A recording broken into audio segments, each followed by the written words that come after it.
Suas Bíblias então a Tito capítulo 3. Tito capítulo 3. E para vocês que nos visitam aqui, a gente vem estudando o livro de Tito e temos estado estudando Tito, também procurando ensinar os irmãos quanto a como estudar a Bíblia e como estudar a Bíblia aplicando isto ao estudo então de um livro. E nós estamos prontos hoje para os últimos 4 versículos. Tito 3, versículos 12 a 15. Vamos nos colocar em pé para a leitura da Santa Palavra do Senhor. Tito capítulo 3, versículo 12. E vamos ler em uníssono este texto da Palavra do Senhor. Leamos. Quando te enviar Ártemas ou Tíquico, apressa-te a vir até Nicópolis ao meu encontro. Estou resolvido a passar o inverno ali. Encaminha com diligência Zenas, o intérprete da lei, e Apolo, a fim de que não lhes falte coisa alguma. Agora, quanto aos nossos, que aprendam também a distinguir-se nas boas obras a favor dos necessitados, para não se tornarem infrutíferos. Todos os que se acham comigo te saúdam.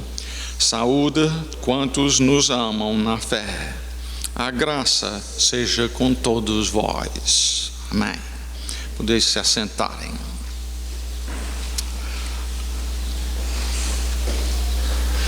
Nós temos visto aqui, então, no livro de Tito, que Paulo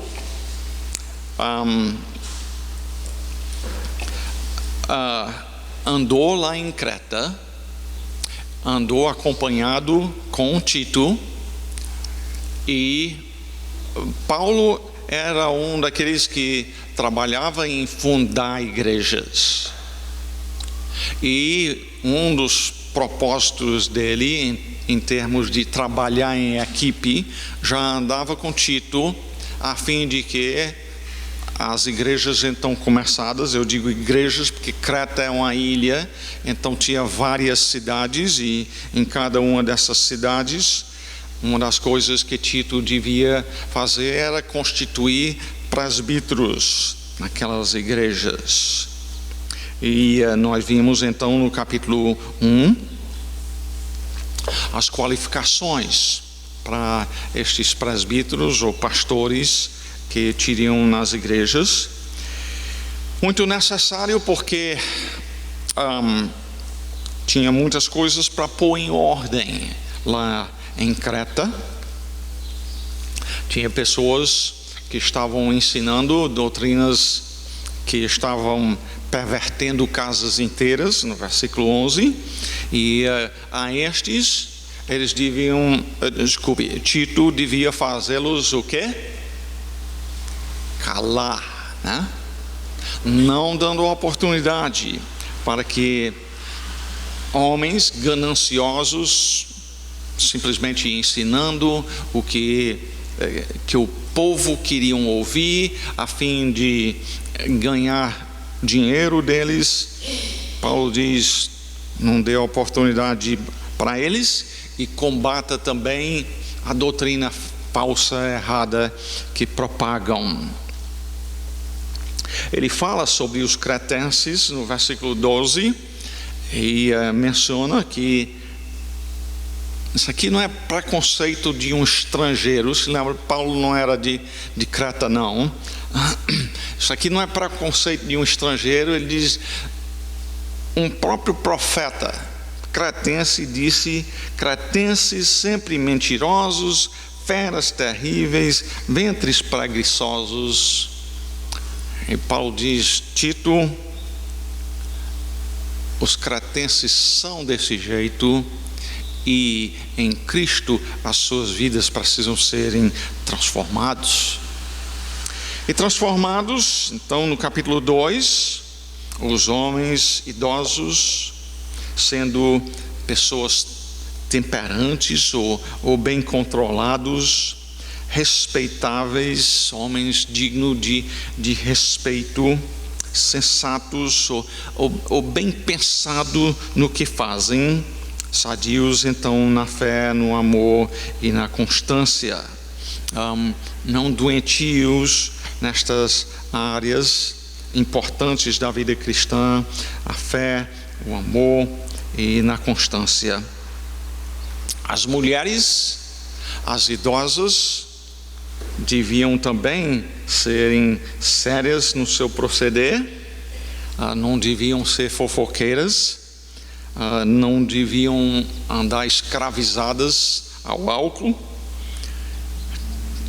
Positivamente, deviam ser mestras ou professoras do bem, e nós vimos que nós não encontramos exceção a isto, e portanto toda jovem até deve se preparar para no futuro ser uma dessas professoras do bem, instruindo então no versículo 4 do capítulo 2, as jovens recém-casadas a serem sensatas, honestas, boas donas de casa, bondosas, sujeitas ao marido. Essas coisas, muitas das quais hoje em dia, em termos daquilo que a televisão propaga, em termos daquilo que muitos livros propõem, e até quanto às próprias leis do país, muitas dessas coisas vão contrário àquilo que Deus diz aqui. E nós vimos que a finalidade também era muito importante. Não era só ensinar as recém-casadas a serem sensatas, honestas, boas donas de casa, bondosas, sujeitas ao marido, para a coisa andar bem em casa. Qual era o motivo do crente nisto? Pois bem, final do versículo 5, para que a palavra de Deus não seja difamada. Ou em outras palavras, porque eu amo a Deus, eu quero ver Ele glorificado, eu quero ver a palavra dEle exaltada. Então, este é a razão que motiva a mulher a esse tipo de vida transformado, que isso não é o normal. A igreja de Cristo é chamada para ser luz no meio das trevas. Também os rapazes têm a sua parte nos versículos 6 a 8, tornando-se até padrão ou um exemplo de boas obras. E aqui, em termos do motivo, é dito do lado negativo, é para que Satanás não tenha motivo de falar mal. De novo, o propósito sendo a glória de Deus. E ele fala então quanto aos trabalhadores, nos versículos 9 e 10, que o seu trabalho como um crente tem uma nova razão no seu trabalho. Estava conversando com um vendedor de peças nessa semana, e falando inclusive da péssima qualidade de muitos produtos, e justamente porque a maioria das pessoas estão trabalhando simplesmente com uma finalidade, e a finalidade é ganhar dinheiro, e ganhando dinheiro é o que importa. Não importa com a qualidade do que produz. Ao passo que, se somos servos do Senhor, todo o nosso trabalho deve ser feito diante da presença dele, porque ele está vendo, e deve ser feito bem feito, com esforço de coração, como diz, a fim de ornarem em todas as coisas a doutrina de Deus, nosso Salvador. Eu mencionei aqui poucos dias atrás o relógio que o pastor Provost mencionou no estudo lá no Planalto. Um relógio lá na Suíça, que depois de 400 anos ainda funciona, e foi feito por pessoas que tinham esta compreensão que o trabalho deles era feito para a glória do Senhor. Aquilo que nos motiva no nosso trabalho faz muita diferença na qualidade do que nós fazemos.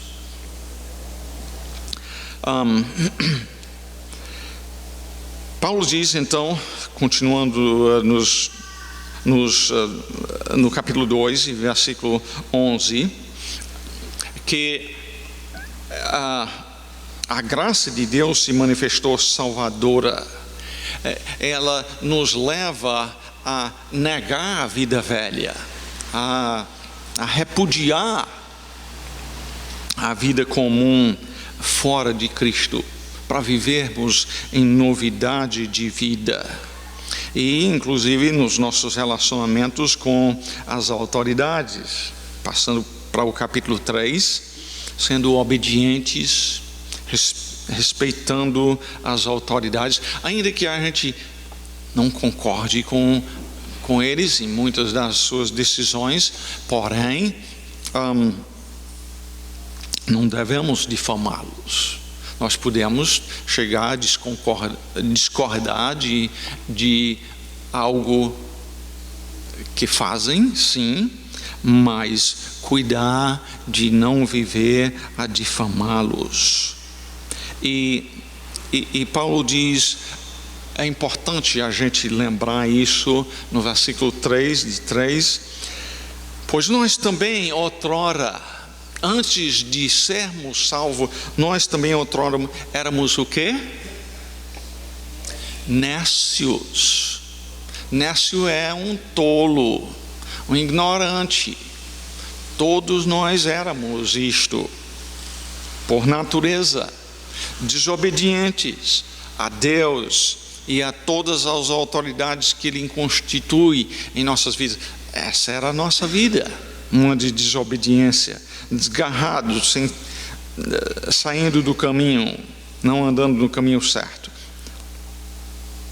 pensando que aquilo que nos impulsiona, aquilo que nos dá prazer, que estas são as razões de viver.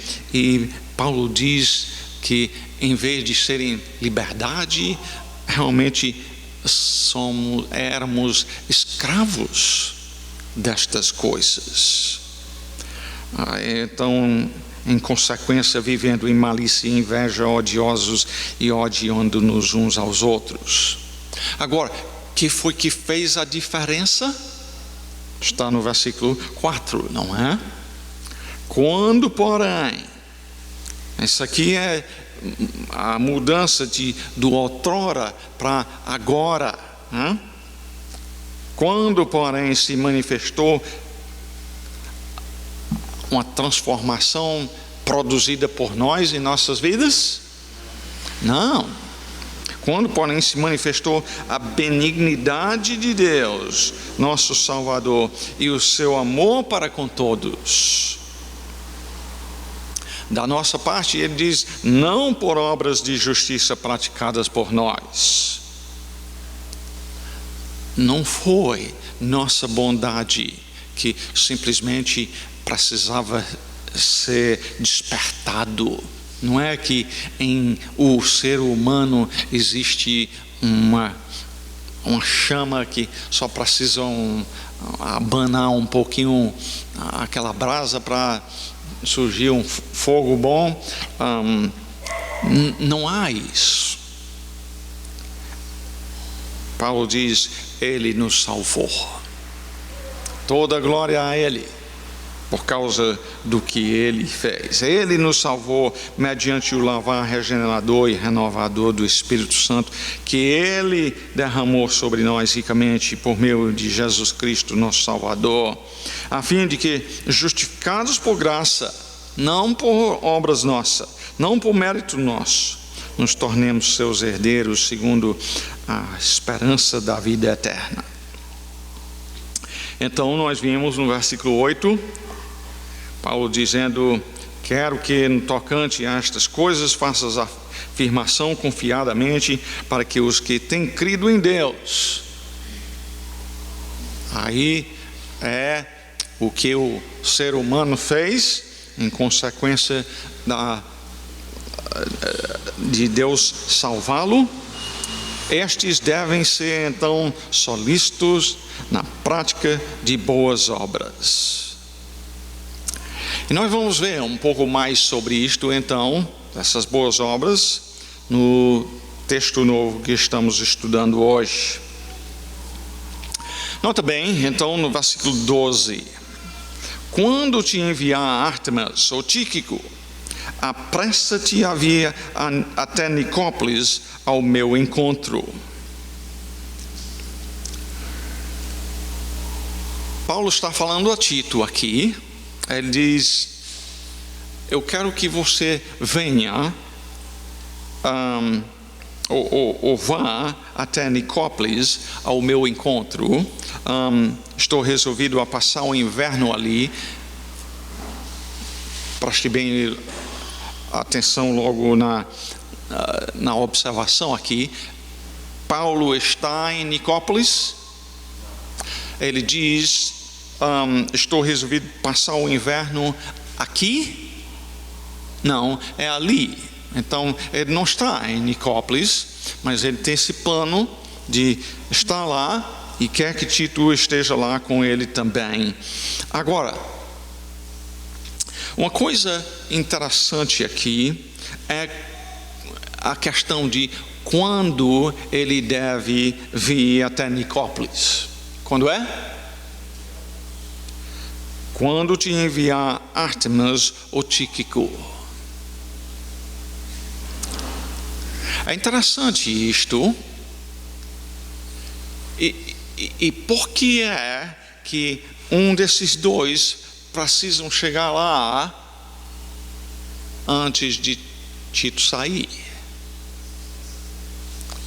Certamente é por questão de que a igreja local, a liderança nacional, né, não está preparada ainda para assumir o trabalho sem essa direção estrangeira, né? Precisava ainda deste envolvimento de Tito até que o seu substituto chegasse lá. Claro que estão caminhando para poder os líderes nacionais assumirem as igrejas. Lembra que Tito não está numa igreja só. Lá no capítulo 1, versículo 5: por esta causa te deixei em Creta, para que pusesses em ordem as coisas restantes, bem como o quê? Em cada cidade constituísses presbíteros, né? São várias cidades onde cada uma tem igreja local. A igreja começa com pessoas que não têm conhecimento da palavra, não têm experiência de liderança, então vai sendo criado e crescendo aos poucos nessa área. Mas Paulo não tinha confiança de deixar as igrejas de Creta ainda sem uma liderança estrangeira até esse ponto. Então ele diz: apressa-te a vir até Nicópolis ao meu encontro. É óbvio, por meio de um versículo como este, que o apóstolo Paulo está no comando destas pessoas, não é? Tito, Tíquico, Ártemas, e Timóteo. Estas são pessoas que Paulo está bem dizendo, olha, vá lá para servir o Senhor em tal e tal cidade. E então essas pessoas como Tito e Timóteo, assim, são pessoas sem valor porque são mandados por Paulo? Não. Eles até compreenderam que Deus estava os dirigindo quanto ao que deviam fazer através desse servo do Senhor. Não estavam aí para andar simplesmente chover. Onde é a igreja que vai me pagar mais? Onde é que tem um futuro melhor para mim? Não, estavam dispostos a servir o Senhor e nesse caso, gente mais novo, procurando a direção, seguindo a direção de pessoas mais idosas. Uma coisa rapidinho aqui no versículo 12. Quando a Bíblia fala de inverno, o que é inverno na Bíblia? É um inverno cearense, de tempo de chuva em contraste com tempo seco? Pois bem, mas a nossa questão é que nós precisamos compreender a palavra em termos de o local onde estava recebendo essa carta. E no caso, lá em Creta, como também em Nicópolis, a questão lá de inverno é tempo de frio em contraste com tempo quente. Lá na Europa, onde isso ocorreu, lá tem tempo de frio que é chamado inverno. Então, neste caso, o contexto aqui é o ambiente onde eles estão, que nos ajuda a compreender o significado correto da palavra inverno. Passando para o versículo 13, Paulo diz: encaminha. Desculpe, eu queria dizer só mais uma coisa ainda quanto a Nicópolis. MacArthur, na sua Bíblia de Estudo, diz que haviam 9 cidades por esse nome de Nicópolis, que aliás significa cidade da vitória, nomeado isso para comemorar alguma vitória ganha na cidade ou na redondeza. Mas provavelmente este aqui é um lugar no sudoeste da Acaia, que faz parte da Grécia, não muito longe de Creta. Então, passando para o versículo 13, encaminha com diligência Zenas, o intérprete da lei, e Apolo, a fim de que não lhes falte coisa alguma. Parece, e entenda, os versículos 12 a 15 aqui são a conclusão do livro. Então, considerando o fato que está na conclusão do livro e que Paulo dá essas ordens quanto a Zenas e Apolo, então nos parece que a razão pela qual Zenas e Apolo estão lá em Creta é porque eles têm levado essa carta receberam da mão de Paulo para levar, para entregar a Tito.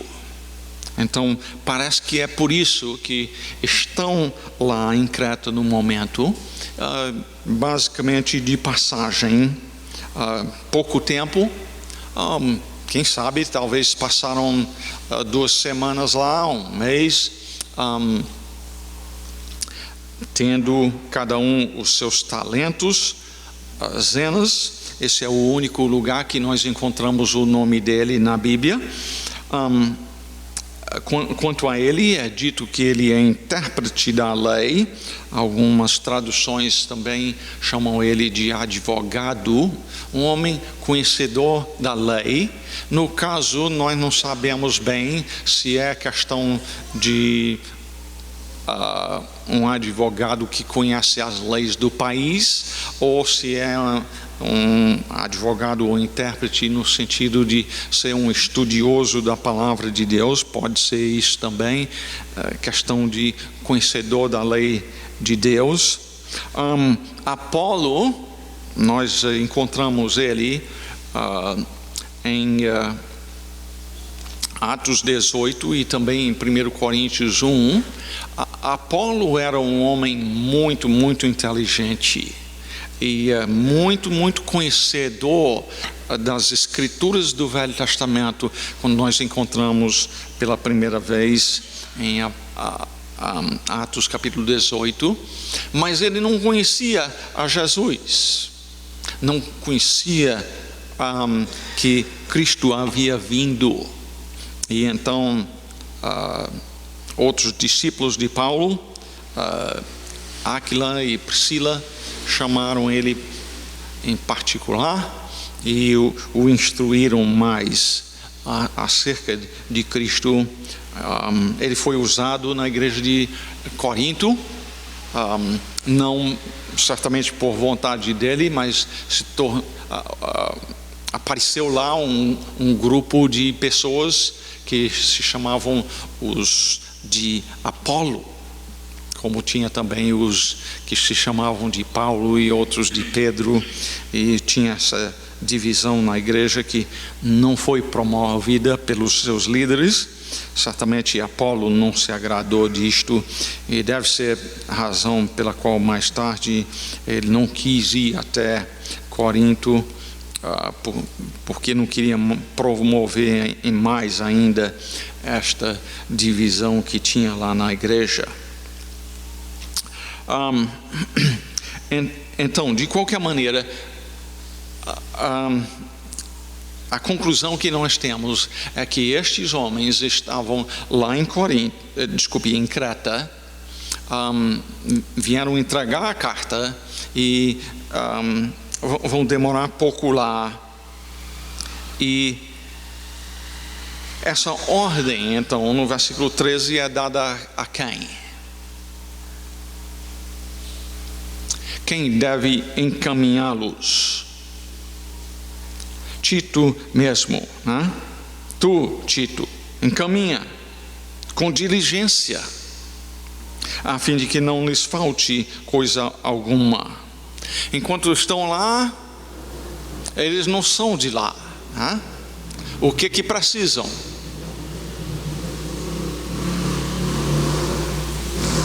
Hein? Hospedagem, claro. Precisam de hospedagem. Precisa de um lugar para dormir.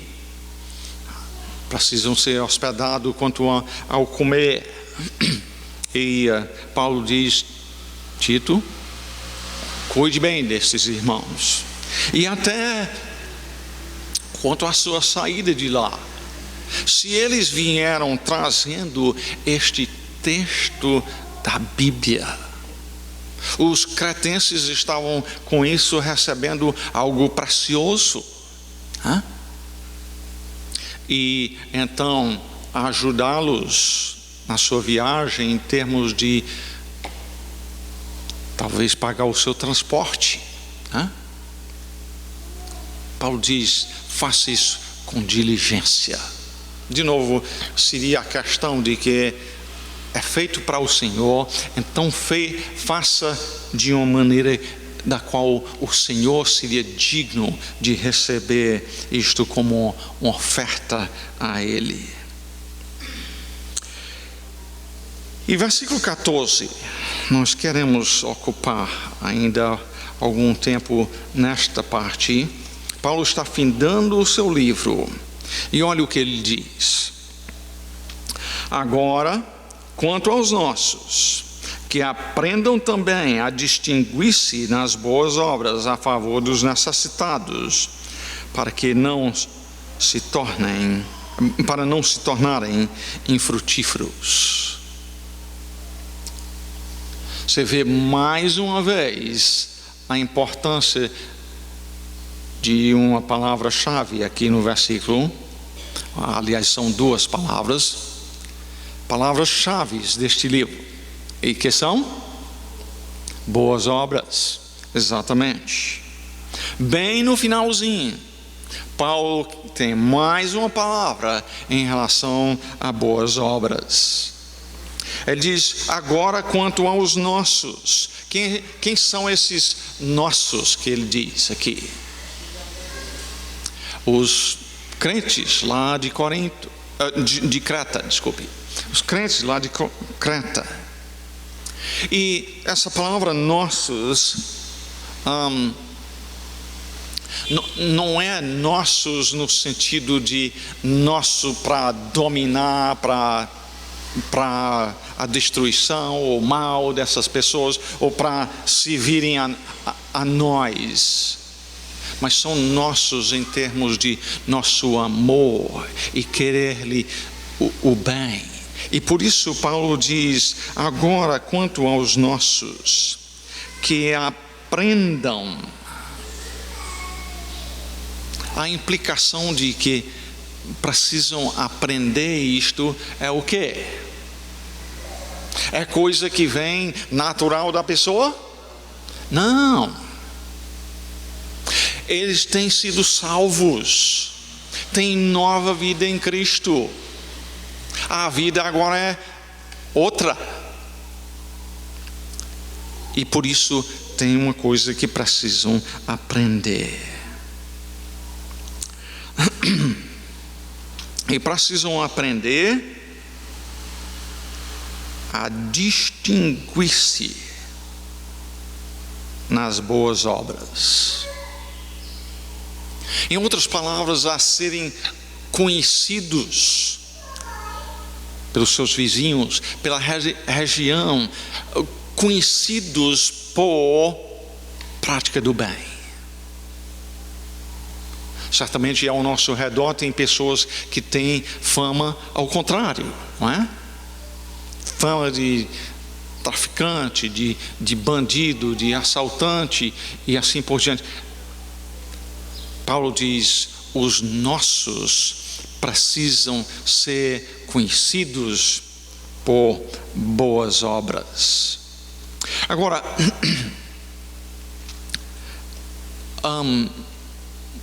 a minha é essa Bíblia da letra gigante, então eu sei que vocês que têm a Bíblia da letra gigante têm isso, mas olhe lá embaixo, aqui a última coisa na página, e lá embaixo você no versículo 3 e 14 vai ver o seguinte. Lá diz: distinguir-se nas boas obras a favor dos necessitados. É a maneira que foi colocada no texto aqui. Aí depois diz o quê? A exercer ocupações honestas para suprir as suas necessidades. Interessante isso. Realmente o que está dizendo aí é que o texto poderia ser traduzido ou de um jeito ou de outro. E então tem a ideia de que vai trabalhar honestamente para suprir as suas próprias necessidades. E a outra fala da a outra possibilidade é trabalhar para suprir as necessidades de quem? De outras pessoas, né? Outras pessoas necessitadas. E nós devemos compreender então que na realidade todos dois são bíblicos e necessários. Todos os dois sentidos, trabalhar honestamente para suprir as minhas necessidades é uma coisa que agrada a Deus. Mas a ideia é trabalhar até mais do que isto. Por exemplo, vá a Efésios capítulo 4, um dos textos que o pastor Zezinho tratou há pouco tempo. Efésios 4 e 28. E se lembra que esta é a parte de aplicação, a parte prática do livro de Efésios, onde as ordens estão. Resultado da nova vida em Cristo. Paulo diz: aquele que furtava, o quê? Não furte mais. Ponto final? Não.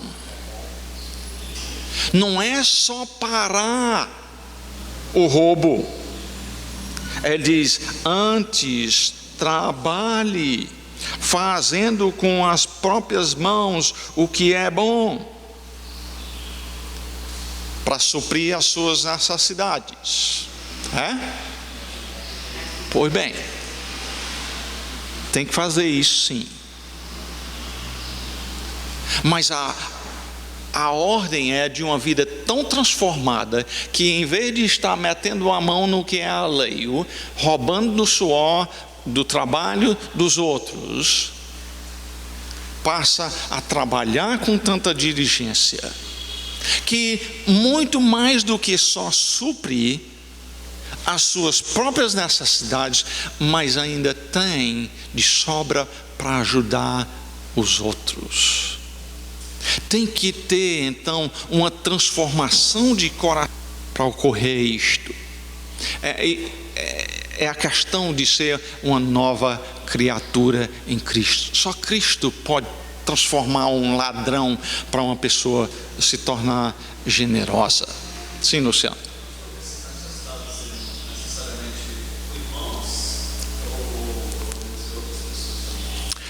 Pois bem, a pergunta do irmão Luciano é se esses necessitados são irmãos ou são outras pessoas.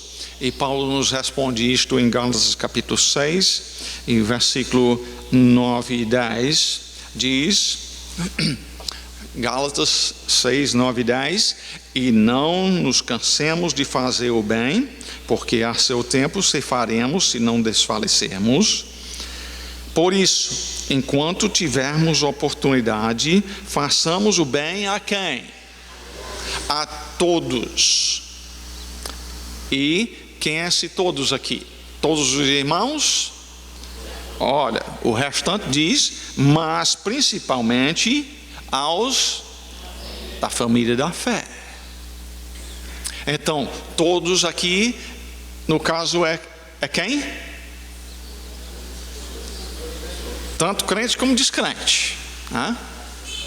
Mas a ajuda maior precisa ser para os irmãos em Cristo. O cuidado maior precisa ser para eles. Mas devemos ajudar também os de fora. Então, vamos olhar outros versículos neste assunto. Atos capítulo 18. Se você quer ver um homem que achou que o trabalho era importante na vida cristã, Paulo é essa pessoa. Note bem, Atos 18 e versículo 3 diz: e posto que eram do mesmo ofício, Paulo, juntamente com Áquila e Priscila, passou a morar com eles e ali, o quê? Trabalhava, pois a profissão deles era fazer tendas. E pode ficar com certeza que a tenda que Paulo e Áquila e Priscila faziam era a melhor tenda que você podia comprar. Era produto feito para a glória de Deus. Era um que ia durar mais tempo. Não era feito só para ganhar o dinheiro. Era feito para aquela tenda, a pessoa dizer: isso aqui foi produzido por uma pessoa servo de Deus, caprichado. Pode fazer uma pergunta.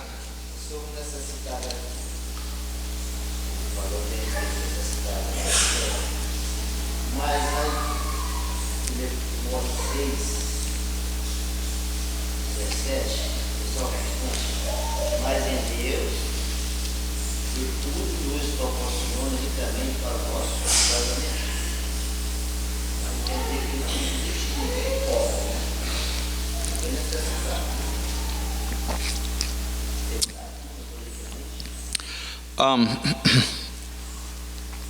Pois bem, a pergunta dele é referente a 1 Timóteo capítulo 6 e versículo 17.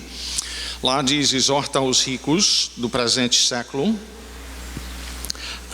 que não sejam orgulhosos, nem depositem a sua esperança na estabilidade da riqueza, mas em Deus, que tudo nos proporciona ricamente para nosso aprazimento.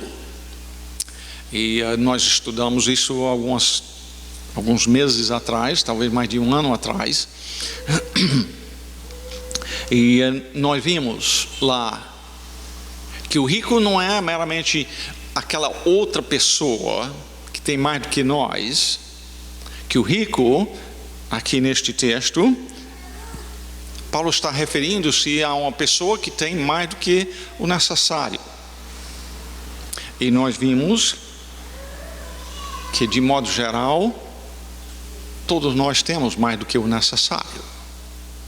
Por isso, nesse sentido, quase todos nós, pelo menos, somos ricos.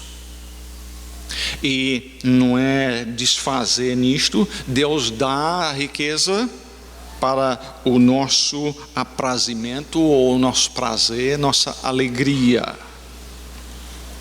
Agora, a questão então é: quem são os necessitados? E vamos continuar vendo alguns desses versículos que eu tenho aqui quanto ao trabalho de Paulo, que eu creio que vai nos ajudar. Atos capítulo 18 nós vimos, agora vamos para o capítulo 20. Pouco tempo depois, em Atos capítulo 20, versículo 35. Paulo aqui está falando aos presbíteros da igreja de Éfeso, estão na cidade de Mileto, e ele diz: tenho-vos mostrado em tudo que, o quê? Trabalhando assim, é mister socorrer os necessitados e recordar as palavras do próprio Senhor Jesus: mais bem-aventurado é dar que receber. Paulo diz aqui então: eu lhes dei o exemplo, eu não dependi de vocês para o meu sustento. Eu estive lá em Éfeso trabalhando com minhas próprias mãos, não somente para as minhas necessidades, mas também estava fazendo para socorrer os necessitados. lembrados de que Jesus disse: mais felicidade o crente tem em poder dar para os outros do que em receber. Isso é natural do descrente? Qualquer um que não conheça a Cristo pensa que o mais importante, o que vai lhe trazer mais alegria é receber. Jesus disse: é o contrário, é poder dar. Nós já vimos Efésios 4 e 28, vamos a 1 Tessalonicenses 2 e 9. 1 Tessalonicenses 2 e 9.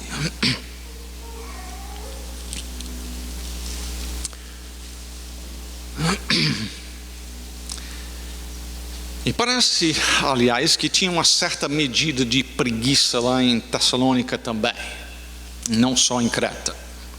Paulo diz: porque vos recordais, irmãos, do nosso o quê?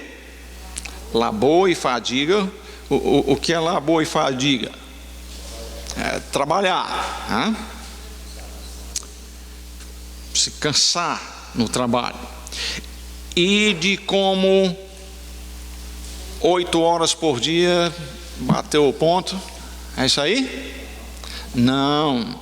Noite e dia labutando para não vivermos à custa de ninguém, de nenhum de vós. Vos proclamamos o Evangelho de Deus. Aí eu trabalho, aí eu não tenho tempo para evangelizar. Paulo trabalhou também, né? De dia e de noite, e evangelizou também. O que nós estamos fazendo? Eu não tenho tempo para isto. 2 Tessalonicenses capítulo 3 e versículo 8.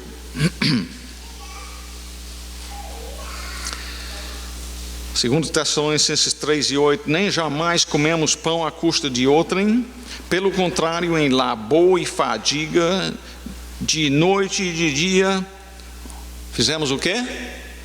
Trabalhamos, a fim de não sermos pesados a nenhum de vós. Não porque não tivéssemos esse direito, hein? Paulo diz: eu não recebi sustento de vocês, não é porque eu não tinha direito a isso. Eu trabalhei, eu me dediquei à procura do seu bem, lhes instruindo. Vocês tinham a responsabilidade de me pagar. Mas Paulo diz: mas por termos em vista oferecer-vos exemplo em nós mesmos, para nos imitardes. Paulo diz: eu quis dar a vocês um exemplo, que eu não estava no ministério a fim ganancioso. Eu quis lhes dar um exemplo de uma vida consagrada para servir a Deus, e que vocês façam isso também,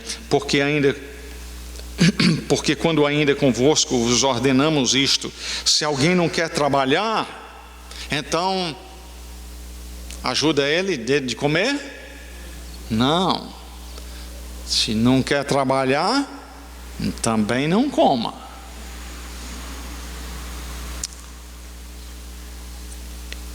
Então, o fato é que existem pessoas necessitadas, e nós devemos pensar em termos de necessitados. O próprio texto bíblico diz: a distinguir-se nas boas obras a favor dos necessitados. Então, o necessitado tem. Talvez não seja sempre, irmão Luiz, financeiro. Pode ser que a necessidade seja de outra natureza.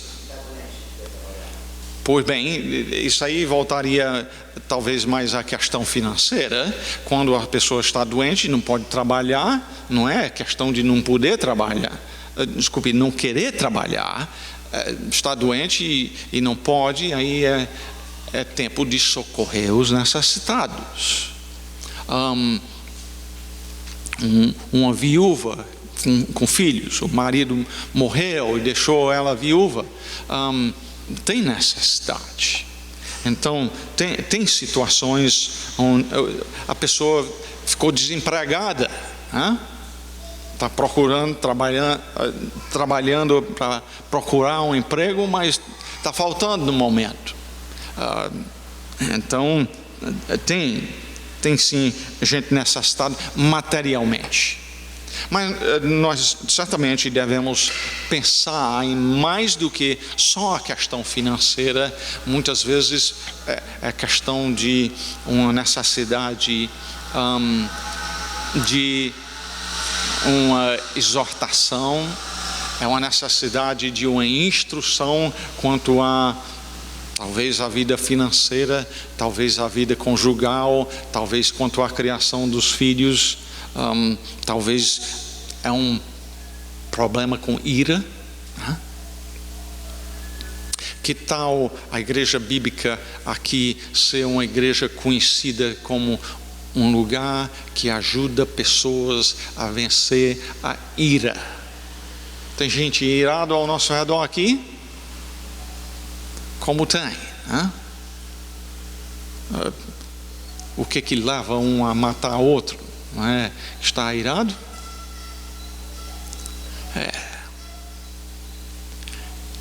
E Deus nos colocou aqui para sermos luz. Nós precisamos ser conhecedores, preparados com a palavra para ajudar nessas coisas. Tem problemas conjugais ao nosso redor? Tem. E esses problemas conjugais geralmente terminam como? Os dois apartando, né? E aí isso vai ser para o bem da sociedade ao nosso redor? Menino criado sem pai? É isso que dá trabalho à irmã aqui, né?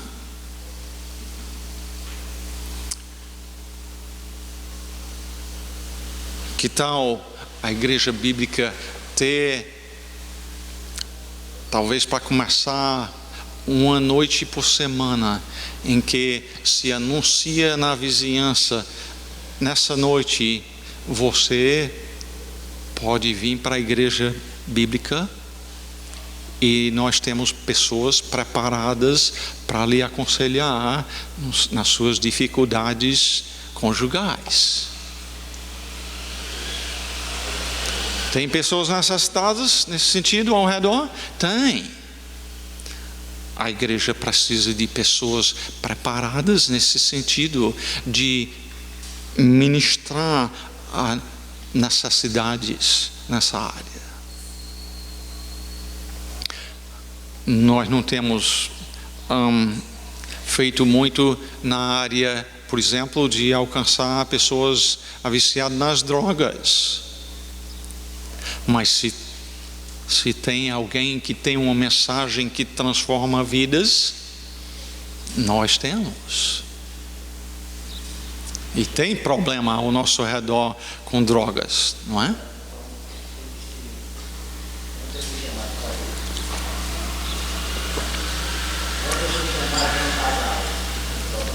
Pois bem, o Sr. Luiz disse que ontem ele foi chamado para ajudar um casal que tem problemas um com o outro. E a solução é o Evangelho. O coração é que precisa ser transformado, não é? Não é simplesmente que não sabem comunicar um com o outro. De onde é que vem a comunicação? Não é do coração? Que Jesus diz que a boca fala do que o coração está cheio. Se o coração está podre, o coração precisa ser transformado. O Evangelho é que traz essa transformação. Então,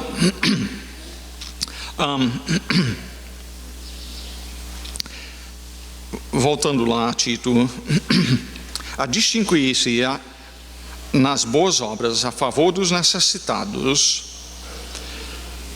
Aí Paulo diz, para não se tornarem infrutíferos.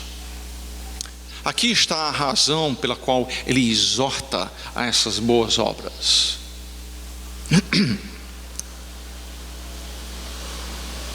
Ele diz, eu quero ver da parte de vocês uma vida frutífera.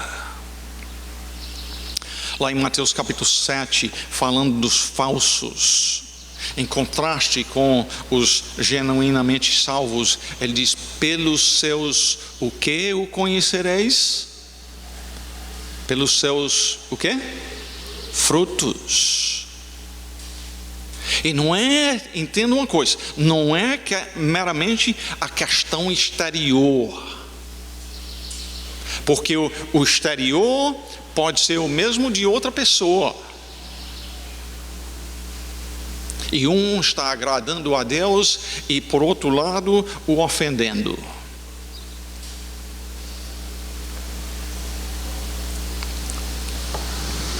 É o que nos motiva a essas boas obras que faz a diferença.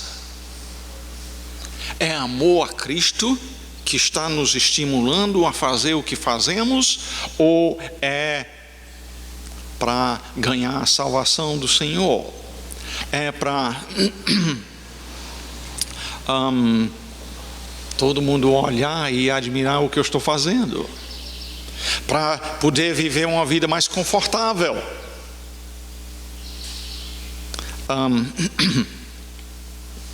Vou dar para alguma coisa para os meus vizinhos, para eles gostarem de mim, para eles não virem roubar os meus bens. Glorificou a Deus? Não, eu fiz para mim, não foi uma oferta para o Senhor. Então, para não se tornarem infrutíferos, em Lucas capítulo 13, Jesus fala de um homem que disse ao seu servo, corte essa árvore, ela não está produzindo, corte.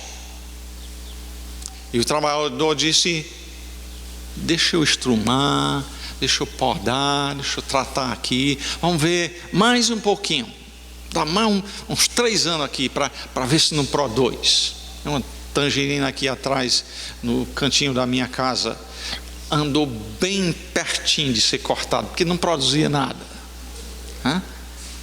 Aí eu vou tratar mais um pouquinho. E aí começou a aparecer um pouquinho.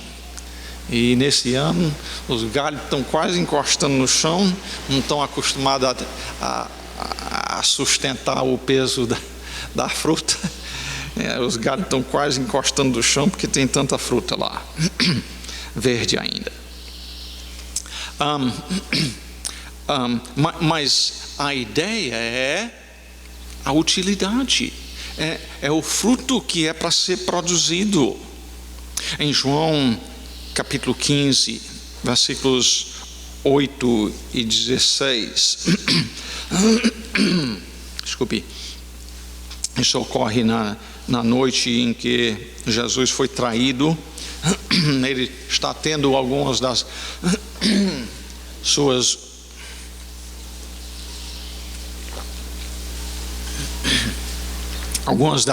últimas palavras com os seus discípulos. E ele diz no versículo 8: nisto é glorificado meu Pai. Em que? Você ganha muito dinheiro, em que deis muito fruto.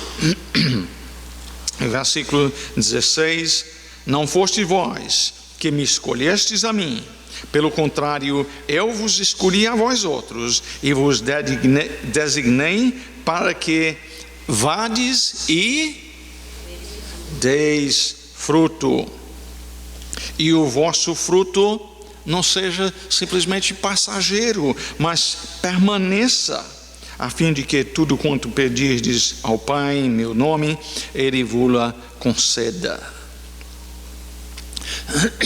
Em Gálatas capítulo 5, versículos 22 e 23, o fruto do Espírito é o quê? Amor, alegria, paz, longanimidade, benignidade, bondade, fidelidade, mansidão, domínio próprio.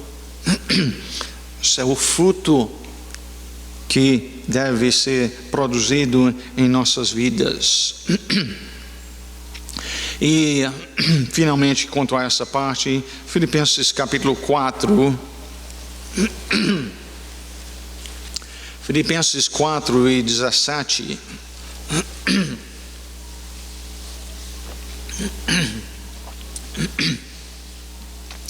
Paulo está aqui agradecendo aos filipenses por uma oferta generosa que eles têm dado a ele. E ele diz no versículo 17: não que eu procure o donativo, mas o que realmente me interessa é o quê? O fruto que aumente o vosso crédito. Paulo diz: o que eu quero ver é sua vida produzindo muito fruto, não só uma coisinha, como a tangerina que por anos não deu nada, ou só 2 ou 3 coisinhas de nada.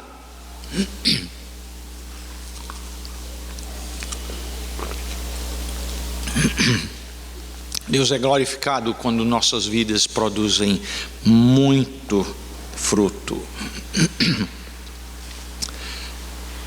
Paulo então termina a epístola dizendo: todos os que se acham comigo te saúdam. Aqui está a irmandade, o amor uns pelos outros. Os que estão com Paulo mandam saudações para os cretenses. Saúda quantos nos amam na fé. O que a fé produz então é amor um para com o outro. E ele termina dizendo: a graça, e obviamente no caso a graça de Deus, seja com todos vocês. Deus generosamente, pela natureza que Ele tem, dando a vocês o que não merecem, mas porque Ele é rico e bondoso, dando o que é para o nosso bem. Se nós começamos então no nosso estudo bíblico com observação, nós passamos então para a interpretação.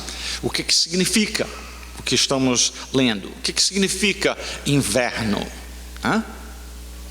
Não é simplesmente supor que o que é costumeiramente entendido como inverno no Ceará é o inverno lá de Creta.